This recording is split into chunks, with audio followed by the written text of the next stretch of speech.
All right. Floyd Mayweather Jr. agrees with the kid that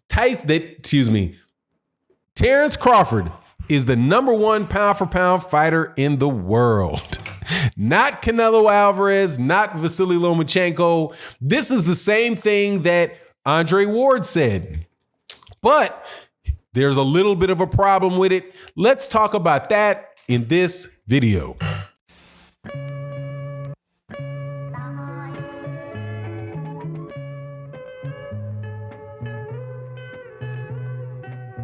All right, welcome back to the channel, man. Don't you love pound for pound conversations?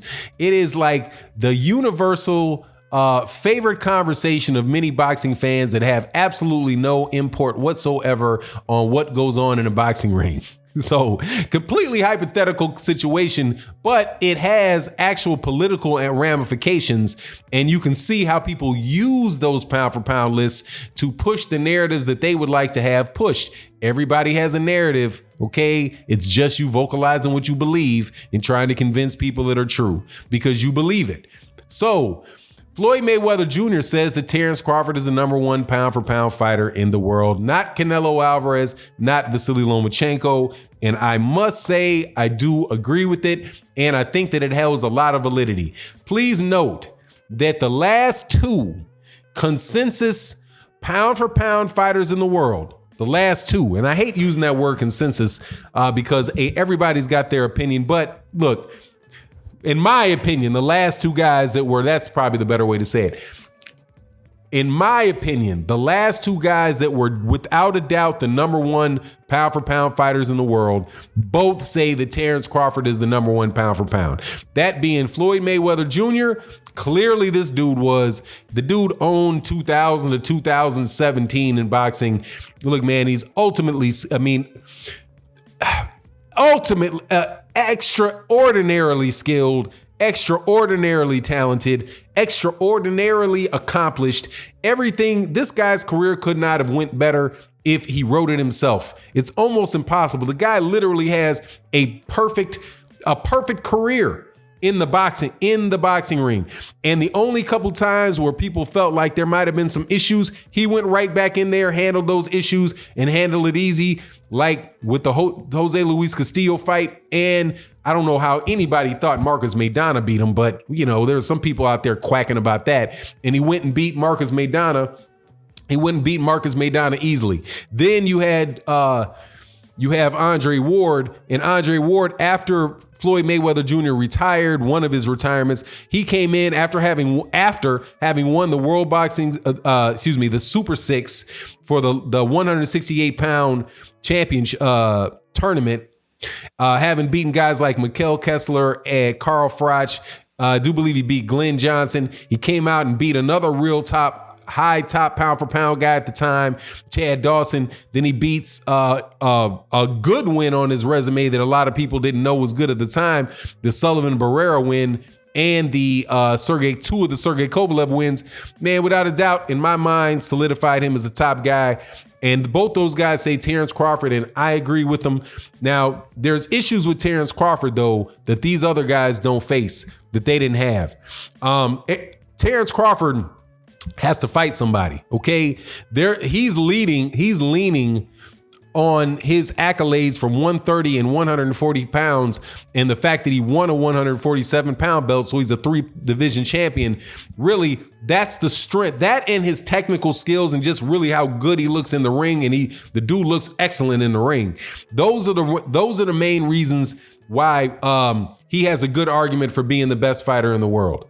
Unlike Floyd Mayweather Jr., and unlike Andre Ward, though, it's not a open and shut case for Terence Crawford. And that is not because there's anybody that I think is skilled as Terence Crawford, because I don't. I think Terence Crawford's highly skilled. What he does in the ring is incredible. But the problem is in his accomplishments. The problem is that you really can't name anybody other than Victor Postol and Yuriorkis Gamboa that in any way, shape, or form stands out on his resume. And that's not the case with an Andre Ward. That's not the case with a Floyd Mayweather Jr. With a Floyd Mayweather Jr., you have the wins, you have the big names, you have the Gennaro Hernandez's, Diego Corrales, the Jose Luis Castillos, the Arturo Gattis, even though I know Arturo Gatti's not that great a fighter, but you get the name, right? Then, even guys like older Sean Bay Mitchell, and he's got Canelo Alvarez on there, Oscar De La Hoya on there. The dude he has got an older Shane Mosley on there. He's got all these guys on his resume, just like even more so than Andre Ward, but that's just absent. It's just absent from Terence Crawford's. So Terence Crawford, even though I give him that number one pound for pound thing, I keep harping on it. He needs to get some names on his resume where you line those up and people are talking about it, that they sound the same way as when you talk about Canelo Alvarez's. For me, if it wasn't for the fact that Canelo Alvarez was, got caught with that Cumbuterol, right? That's the only reason I took him out of number one. Because I can't have a guy that tested positive and was suspended for performance-enhancing drugs. I can't have him at the top of my pound for pound because I'm always wondering if the guy's cheating. Once a guy gets caught with performance-enhancing drugs, in my mind, the next question is, okay, what's the chances that was the only time he used it? And just because he's passing it now doesn't mean that he's clean. It just means that he's following the rules, right? Or he's found some way to not get detected. Or in the case of Canelo Alvarez, that the WBC raised the permissible level of Cumbuterol, the allowable level of Cumbuterol in your system, which in my opinion basically legalized doping. So, but I can't do that for Canelo Alvarez. But if Canelo Alvarez didn't have that, and I was looking at Terence Crawford, I'd be like, look, man, I think he's just as good of a fighter, right? Canelo and Terence Crawford are both exceptional fighters. I think that Canelo is close to being as good as Terence Crawford, probably not as good as Terence Crawford, but from what I see with the skills, he's right there. He's right there. But the resume that the guy has is just leaps and bounds above it. There's literally no comparison between the resume of Canelo Alvarez and Terence Crawford. When you can go through and you can even look at guys that he's fighting at 154, from even if you think that the guy, he might have got a decision or whatever, hey, it's on the box rec as a win with Trout and Aris Landy Lara and Shane Mosley and Mike and Miguel Cotto and